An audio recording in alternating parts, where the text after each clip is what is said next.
When was the last time you were scared? Or maybe let me ask you this. When was the time you were the most scared in your life? Anybody remember? You have those things and I don't mean startled. Like when someone put a spider on your pillow. If you had kids who like to do that kind of stuff, little plastic spider. That's not what I'm talking about, okay? I'm talking about like when you're kind of scared. Like I can think of, when your heart's pounding, your knees are a little bit wobbly, you're kind of like a little uncertain. I can think of lots.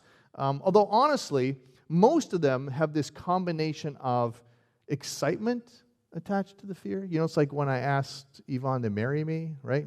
Little fear, little excitement, See, she's giving me that look. She knew she was going to say yes because she knew what a good catch she had. So, all right. But I remember some of these times. I remember skydiving. When you jump out of the plane. That was terrifying, but it was also exciting. Or this week, when my son-in-law, for the first time, who's learning to be a pilot, took me up, and we were flying around over this area, Lewis, and down to Seaford, and he says, "All right, Dad, you can fly the plane." And he handed it over to me for 10 minutes. And I thought, okay, right? Scary, but exciting. Or being in a speech contest in front of people. There's lots of things. You probably all have one. But there's one that sticks out in my head the most. And it was on a missions trip. And I was a late addition. This was a long time ago. Probably 20 years ago now. And I was a late addition to this very small team of 4 people. And because I was a late addition to the team, I wasn't in the same travel arrangements that they were. And it was in India. And so I had to drive up to JFK. Yvonne dropped me off, and I flew Air India to Mumbai. Now, that was an interesting experience by itself because, of course, they don't speak English on the plane, and the movie is an Indian movie, and the food was all curried. And you're like, all right, I can deal with all this. And my goal was to fly there and meet the team who was already there. And I'll never forget, because the plane landed, we were one of the later flights in, it was at about midnight. And so we got off in Mumbai, it's summertime, it's sweltering hot. My bags were the only 2 bags that didn't come off the plane at the beginning, so I waited, finally got my bags, literally the last person in this entire part of the airport. And I thought, all right. And I walked outside, it's dark, it's now 12:30, 1 o'clock in the morning, it's humid, it's sticky, and I walked out into chaos. It's not like an airport here. There's people everywhere, and they're all trying to take the bags out of my hands so that I would take their cab and go wherever it is I want to go, and there's no personal space, and so they're pressing in on you, and I'm supposed to meet somebody to take me where I'm supposed to go. And I'm looking around trying to find them, not letting go of the bags because they'll take them right from you. And I'm the only white person to be seen anywhere, so I stick out like a sore thumb, and it's like a target on you. Like, this guy's got money, he will take his bags. And so I finally see a sign. My name is misspelled, but I think that's me. So I'm like, I kind of get over to this guy. He takes my bags. And we get into a vehicle, and I to this day, I still don't know what it is. To call it a car would be generous, because I kind of got stuck in the back. It was like a pickup the size of a little Evo car. Just ridiculous. And I was cramped in the back, and we head out into the night, into the city of Mumbai, a city of 20 million people. And it's not like here. They don't have lots of street lights. It's dark. But because there's so much poverty and it's so destitute, we just headed out into Mumbai, and we're driving down in underpasses where people are camped out, where there's shanty towns and people are living, and everybody's watching you, and there's a sense of despair and hopelessness. And as I was in the back, and this is pre-cell phone, and I thought, I have no idea where I'm going. This person could be taking me anywhere, and no one's ever going to know. And the trip went on, and it went on. And I remember thinking, my life is completely in the hands of God right now. And half an hour later, having driven through Mumbai, not being able to communicate, not being able to ask questions, right? Cramped, sweating, a little bit scared. So let me ask you, what was your scary experience? How did it go? See, we're going through the book of Esther. And in this entire story of Esther, this teaching series, it's the Old Testament book, this young woman who plays this significant role in saving her people from destruction, and the entire book, the whole reason we've been doing this, we said that God has put us all in positions that where we are in this world might be exactly where God wants you to be. In your family, in your community, in your neighborhood, in your job, that he's like, no, you're the person, and you're the person who's supposed to be there at this time in this place. And so he said this title of this entire series is this, For Such a Time as This. So, if you haven't been with us, let me give you the 60-second recap. The 3 weeks we've done so far, we said, look, in the first week, we said, look, this entire book is about God's sovereignty, which basically means that there's opportunities that are existing in front of us even when we don't see them. They're there. God is at work behind the scenes even when we don't see them.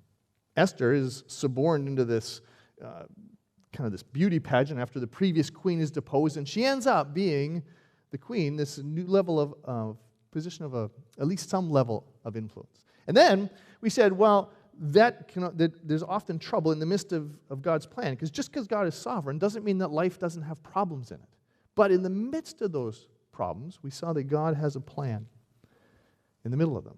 And so even though there was all kinds of problems, if you remember Haman, the enemy of the Jews, and Mordecai, and he's going to destroy the entire people of the Jews, maybe Esther's there in the midst of those problems because God is up to something. And then last week, we said that sometimes stepping into those plans can be risky. God has these good plans in the midst of trouble, in the midst of problems, but we don't always know what the result is going to be if we step into that. Well, one of the core values, and it ties to this story, of the Christian Missionary Alliance, for those of you who aren't familiar, we are part of a whole group of churches called the Christian and Missionary Alliance. It's a denomination. One of the core values simply says this: achieving God's purposes means taking faith-filled risks. If we want to make a difference in the world, if we want to achieve what God is trying to do, it's going to mean taking some faith-filled risks. So the question that I have, and I think of this as we're thinking about Esther, is how do you do that? How do you take a faith-filled risk? Especially if you're not a risk taker and it's terrifying. What do you do? How are you supposed to plan? Are we just stepping blindfolded into the unknown? How can we tell if we're risking needlessly or because God is leading us into it? Well, that's where we're going to pick up the story today. We're in Esther chapter 5. So if you're following along, I do put some of the verses up on the screen, but you might want to have it up on your phone or in your Bible. There's some in the seats in front of you. And if you remember where we left off the story, Mordecai finally said to Esther, you have to go plead for our people. You have to go talk to the king. And do you remember she said that's a risk? Like, I don't know if I should do this, but she finally says, look, 3 days of fasting, you do it, we'll do it, and at the end of 3 days, we're going to help, and I'm going to go see the king. And so that's where the author picks up in chapter 5. On the 3rd day of the fast, Esther put on her royal robes and entered the inner court of the palace just across from the king's hall. And the king was sitting on his royal throne facing the entrance. Look at the detail here, because you got to picture this, right? He's in his inner sanctum, the place that nobody's supposed to go without an invitation. It's where you risk death. And so Esther, she makes herself up to look fantastic. Royal robes, who knows what's all involved, but she comes in and she positions herself so he can see her over there. And she just waits. And when he saw Queen Esther standing there in the inner court, he welcomed her. He held out the gold scepter to her. So Esther approached and touched the end of the scepter.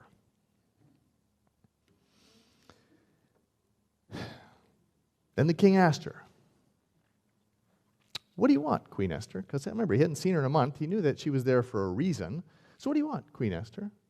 What is your request? I will give it to you, even if it is half the kingdom. And by the way, this is a hyperbole. This is what was often done in this culture. It didn't actually mean they would give you half the kingdom. It was an expression that allowed you to say, look, I will be extravagantly generous with you. What do you want? Now, Esther replies, well, you need to save the Jews. No. She says, I want you to come to dinner. Hey, if it pleases the king, let the king and Haman come today to a banquet I have prepared for the king. Now, that seems like an odd request, given the gravity of the situation, to ask him out to dinner, but maybe not so much. We're going to see this shortly. So the king turned to his attendant and said, "Tell Haman to come quickly to a banquet as Esther has requested." And so the king and Haman went to Esther's banquet, and while they were drinking wine, the king said to Esther, "Now, tell me what you really want. What is your request? I'll give it to you, even if it's half the kingdom." Once again, it's his second chance now. The king is in good spirits. She can save her people. And she says, "What? I want you to come to another banquet." Now, we're going to pause here. We're going to look at that again in a second. Because it doesn't really make sense.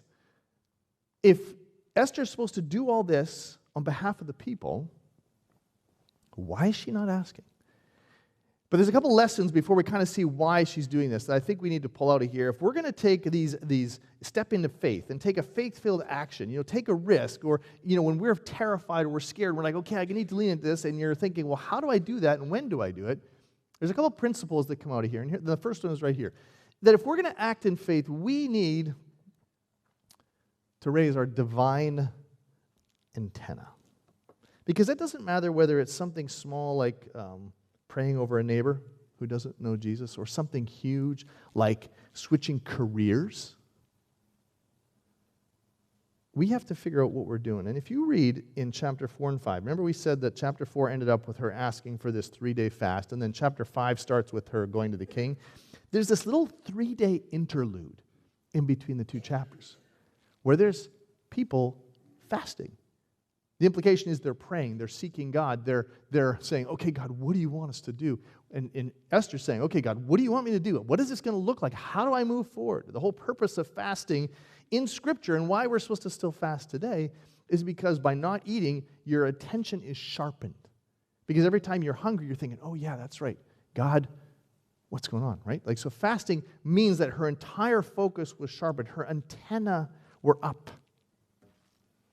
Every time she thought about food, there was a trigger in her mind to think, okay, God, here's what's coming. What's up?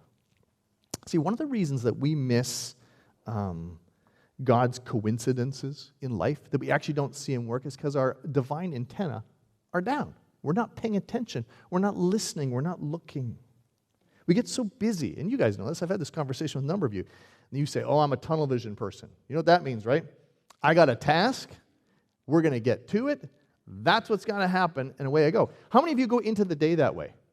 You're up in the morning, and you're getting ready, and you're thinking, okay, 1, 2, 3. You got a whole list in your head, whether you write it down or not. Here's the things I got to do today. If you've got a lot of them, maybe you have them in your calendar, I don't know. And you just are like, I am on a mission, and here we go. Some of you go shopping this way. Right? We get so much enamored with the things that we have to do that we miss every single thing that happens around us. We don't even pay attention enough to see that God might be at work, and there might be an opportunity, there might be a risk that we need to take. Esther's sitting here at this critical juncture in her life, a chance to see the king, to save her people, and rather than rush into it, here's what she does. She fasts, and she puts her spiritual antenna, her divine antenna, up on high. God, what do you want? What do you want me to do? How is this going to look? What's the next steps? Understand, this was actually, didn't make her feel better. She had to spend 3 days thinking about the risk. 3 days thinking, these could be my last 3 days on earth. 3 days thinking that if I take this action, I could be dead. Right? So it wasn't like the risk went away. In fact, my wager is she probably got maybe more nervous in the middle of all this. But she used this 3-day interlude to seek God. It makes me ask the question sometimes, how do we fill the interludes in our life? Are we raising our spiritual antenna, or are we not? There's lots of ways to raise your spiritual antenna. Some of the obvious ones are just simply prayer, talking to God. We had a time of prayer in the prayer room this morning, and Rebecca was talking about listening, taking quiet time and just doing that. Sometimes it comes through reading Scripture. Fasting. How many of you fast on a regular basis to raise your spiritual antenna? There's lots of practices. There's an ancient practice called the examen, which actually means before you go to sleep, it's thinking through your day and saying, hey, how did my day go? Where did God show up? Where did I respond to God, and where did I miss him? And how can I invite him into tomorrow? It doesn't take long, which is the discipline of getting your spiritual antenna up. There's the ongoing daily pauses during the day saying, hey, look, this day is frantic, it's going like crazy. Let me stop for a second. God, what's happening? What's going on?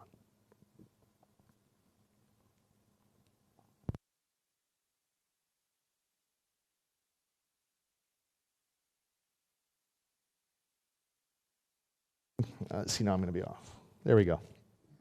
It might involve just connecting with a friend. It's one way to get your spiritual antenna up. Talk to someone who can give you a different perspective on things.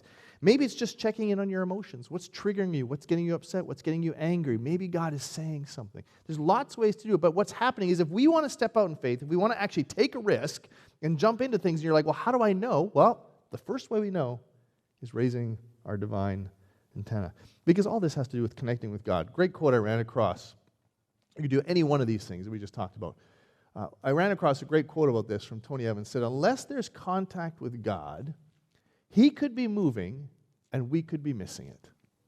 Because when there's no contact, no dependency on God in fasting and prayer, there is no faith in action on our part.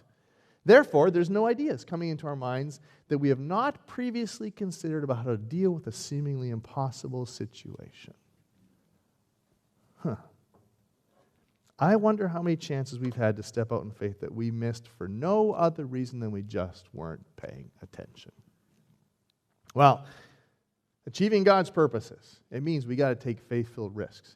And so that's what Esther's doing here. But there's a second piece here, because we want to raise our divine antenna, but that means it has an implication. It's kind of like a side implication. It's simply this. Acting in faith does not mean acting blindly. There's this misapprehension out there that if you're a person of faith, or that you're a religious person, that what it means is you've turned your brain off, right? You've heard this before, and that you're just following blindly without thinking.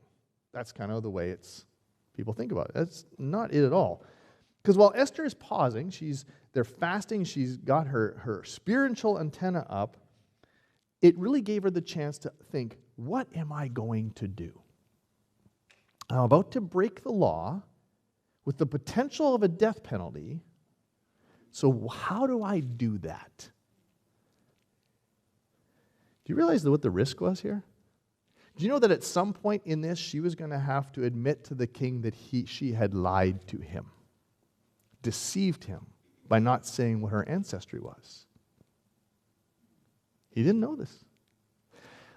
King, I know we've been together for a while, and we went through all that, but I'm actually not who you think I am. How about this? She had to convince him to reverse an irreversible law, something that just didn't happen in that culture.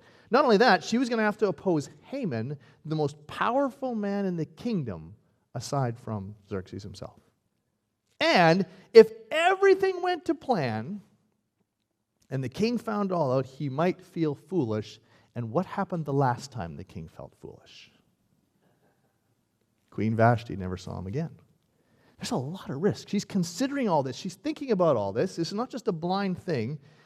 And so even though she's stepping out in faith, even though she's doing that, her approach is masterful. We could take a lot more time to go through this, but she put a lot of thought into how she did this that we kind of miss sometimes if we're not paying attention. First of all, she put an awful lot of thought into her appearance. When the author says she put on her royal robes, it means she thought about, what do I wear that's going to get his attention and make him love me or like me or want to invite me in? I'm sure she had them all working on her hair and, whatever passed for makeup or however they did their thing back then. I'm sure that there was a lot of thought that went in there. Because we read that on the third day she put on her royal robes and then she positioned herself in this proper place at the right time. She set herself up to be seen in this dramatic way. It's almost like a wedding. When the groom's at the front and the door's open and the bride comes around the corner and the groom starts smiling like crazy, By the way, if you want to have fun at a wedding, never look at the bride, look at the groom when she comes in, because he just looks like a goofball usually because he's just so happy, right? You can picture Esther doing the same thing. Look, I want to make an entrance. I want him to see me and want me to come on in, right? So she's putting all this thought in. And then when he gives her this offer to get whatever she wants, she asks for a banquet, which if you've never read the story before, you're like, that's the worst request ever. But you got to consider how smart she was, how she had taken her time to think this through. Look at how she said this. She says, if it please the king, let the king and Haman come to the banquet. Look at the phrasing. Here's what she's saying. King, I want you to come to a banquet with me. Oh, and bring Haman. The two of you. Now, why would she do this? If she had sat there and accused Haman to the king when Haman wasn't there, what happens after Esther leaves? And the king goes to confront Haman. And Haman's like, oh, come on. You know us, good old boys. Like, I think she's had a little, it must be that time of the month. I mean, who knows what he would have said, right? He would have done something, and he could have just totally twisted her words. Esther understands that. She's like, no, I want to get them in the same room, but I want to make this so that the king ends up thinking this is his idea. Because this wasn't obviously an intimate, cozy, I'm going to seduce him kind of dinner, because she's inviting Haman. So she adds this element of mystery and desirability. And you know that she was preparing for this, because she could have walked in there and been killed, and yet when he says, we'll come to the banquet, it's ready that night. And if you are someone who's prepared food for people, it doesn't usually happen 3 hours ahead of time. So she's already preparing all this just in case this works. And then when they come to the banquet, everything's in order. It seems like all the pieces are there. He says, what do you want? And she says, well, this is my deepest wish. And then look at her phrasing. If I have found favor, in other words, if you're in the right frame of mind with me, if it pleases you to grant my request. You see what she's doing? She's throwing everything back to saying, hey, look, king, this is all about you. This is all about you. I mean, this would be amazing if you did this for me. You're so magnanimous. And she's throwing everything in his lap. It's brilliant. She's put him in charge and made this as much his idea as it is hers. He's being magnanimous. He's helping her out. When we act in faith, it doesn't mean that we don't plan. We put our spiritual antenna up. We say, God, what is going on? What do you want me to do? But we keep thinking. We keep asking. We keep seeing what it is that's next. We've talked, and we're going to talk more and more about this as the years go on, this next couple of years go on, but we said we believe God wants us to do something new as a church, to plant a missional outpost, something that's in our community that requires us to look at church different and life different, to minister to people. Do you understand there's a lot of risks with that?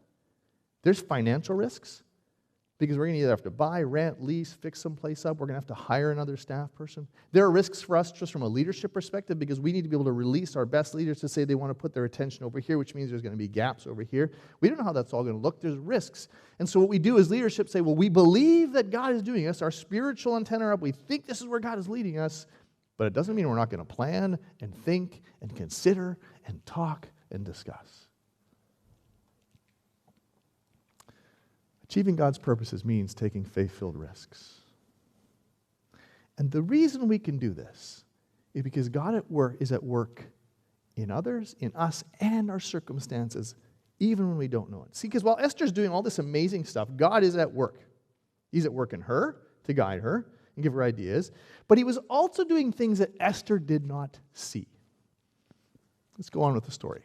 Haman was a happy man as he left the banquet. I guess so. Who else in the entire kingdom just got to have dinner with the king and the queen? It's like being a private dinner with the president and his wife. And just you, nobody else, no attendance. So he's happy. It's a good place. But when he left, when he saw Mordecai sitting at the palace gate, and by the way, Mordecai's upping the ante here, because now that his people have been scheduled for destruction, now he doesn't even acknowledge Haman anymore. He's not standing up or trembling nervously or anything. Haman became furious. However, he restrained himself and he went on home. Then Haman gathered together his friends and Zeresh his wife and boasted to them about his great wealth and his many children. Ladies, doesn't that sound like a guy you want to be married to? He bragged about the honors the king had given him, how he'd been promoted over all the other nobles and officials. And then Haman added, and that's not all. Queen Esther invited only me and the king himself to the banquet she prepared for us, and she's invited me to dine with her and the king again tomorrow. This is amazing. My life is on an upward trajectory. The sky's the limit. It is amazing. Then he added, but this is all worth nothing. As long as I see Mordecai the Jew is just sitting there at the palace gate. In other words, he's wrecking it. He's ruining this for me. This is really good. Except for that guy. So Haman's wife Zeresh and all of his friends, they suggested, well, set up a sharpened pole, stand 75 feet tall, and in the morning, ask the king to impale Mordecai on it. When this is done, you can go on your merry way to the banquet with the king. And this pleased Haman. And so he ordered the pole set up. You can hear the workman in the yard as he goes to sleep that night, putting it up. Now, God is up to something. And the author is giving you a little peek behind the curtain as there's something happening here. We get the sense that maybe there's more going on here than we understand, which, if you want to see what happens, which is like one of my favorite parts of the whole story, you have to come back next week. But for today, what the author is doing is saying, look, God is at work. There's something happening behind the scenes. Because this all sounds terrible. There's nothing about this that's good. Mordecai, think about what's going to happen. What the author is saying is Haman has a plan that's going to get Mordecai killed before Esther has a chance to save him. He could end up dead. One of the reasons, though, that we can step out in faith and act in faith and take those risks is because we have hope in a sovereign God. A God who is a God of intersections. A God who brings things together and connects the unconnectable. He does everything in the perfect timing, even when to our minds, the timing is way off. When circumstances look uncontrollable, when life looks unpredictable, when sin is unstoppable, God is at work and we don't even know it. I remember a story. We had moved to New Jersey. I think we were maybe a year. And I had to go up to this town, Deptford. There was a mall there, and I had to go buy something. And I was at Best Buy. You all been Best Buy? And I remember being in Best Buy, and I finished my transaction. I was leaving, and I distinctly heard the person behind the register ask a question to me. So I turned around. I said, I'm sorry, I missed that. What was that? And she looked at me and went, I didn't say anything. I went, oh, okay. Went back out to my car and drove on my way. Delayed me for about 10 seconds. And I was driving home, and 10 seconds in front of me on the road, a young man who was probably going 80, 90 miles an hour came through this side, hit the bus in front of me head on, killed instantly. Bus went off into the woods, smoke, everything everywhere. And I thought, 10 seconds. What could have been? See, God was saying, I got you. You don't even see it. You don't even know this is happening. You have no clue. And I'm at work. God is always up to something. He's up to something in you. He's up to something in the people around you. He's up to something in your circumstances. And it might not be what you think should be. It might not be what you think should happen. But I want you to remember that God is doing a series of things at the same time because His kingdom is bigger than just our story.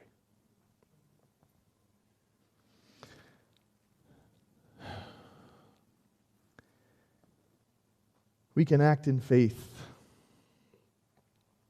because God's at work. John Piper said it this way. He said, don't lose heart. There's a bigger story playing out than just the one that you're watching. I like that. Achieving God's purposes means we have to take faith-filled risks. And when we do, when we act in faith, and then here's the good part, we become agents of change.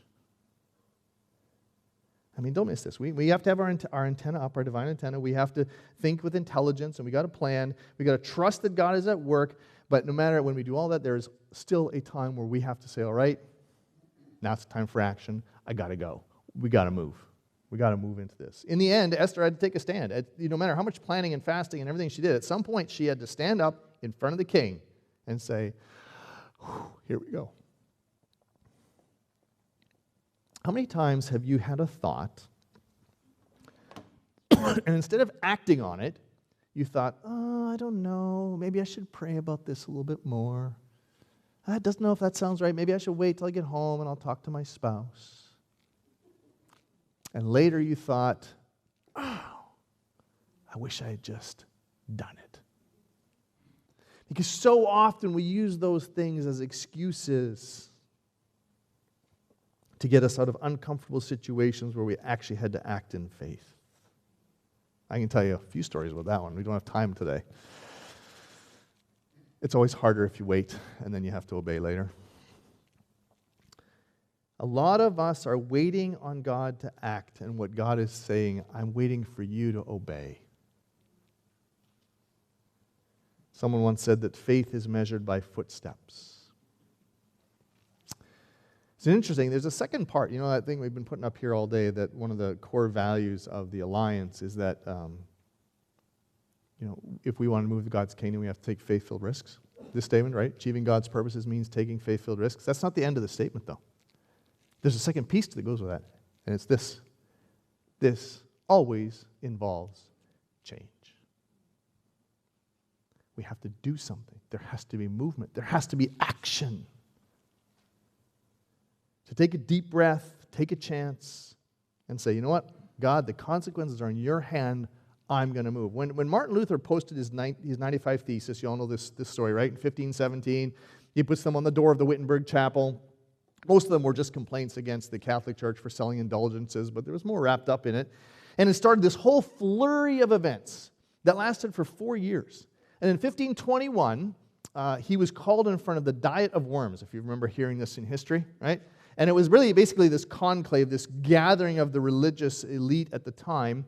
And the authorities at that place said, all right, we've heard enough from you, Martin. You need to recant. You need to say that you were wrong, and you need to take your words back. And according to tradition, obviously they didn't have recordings and stuff back then, at the end of his response, he said, because he said, no, I'm not going to do that. At the end of his response, he said this. He said, here I stand. I cannot do otherwise. God help me. The result was that he was excommunicated and the Protestant Reformation began. An agent of change. Because I can guarantee you that Martin Luther was not out to start the Protestant Reformation. But he said, God has put this in front of me. I have to act in faith. God has positioned you as an agent of change. To change someone's day, change their week. To change a relationship. To change the environment where you work. To change a family. To change your community. To change the eternal destiny of another person. But to be an agent of change, it means acting in faith.